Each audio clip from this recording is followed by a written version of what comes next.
A Mariña ten grandes atractivos para desfrutar en plena natureza da costa lucense.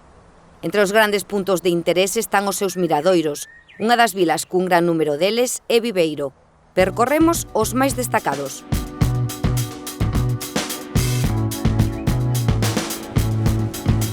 Ao oeste da ría temos o Miradoiro da Insua.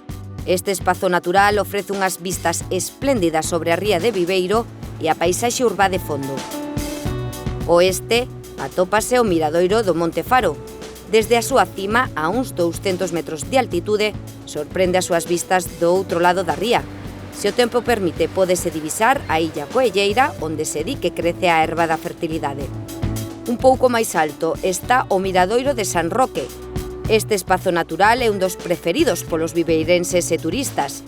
A 353 metros de altitude, o seu miradoiro permite obter a imaxe turística por excelencia da ría e cidade do Landro. Desde aquí pódese avistar tamén a praia de Covas e os portos de Viveiro e Celeiro. No alto, mirando o mar, álzase a Capela de San Roque, fundada no século XVI e restaurada no 1963. A igrexa está dedicada ao copatrono de Viveiro, San Roque, por liberalo de peste e males durante a Baixa Idade Media. En agradecemento aos santos patronos por esta faciana, a Corporación Municipal ingresa na confraría de San Roque e Santo Tomás. Desde entón, todos os anos, o 16 de agosto, os viveirenses suben ao monte para celebrar a romería de San Roque.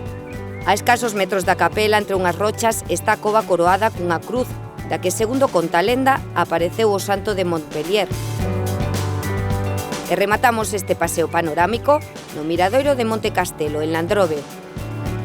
As vistas desde o monte desta parroquia viveirense, a 450 metros de altitude, son outro dos puntos de gran valor paisaxístico que non debemos perdernos.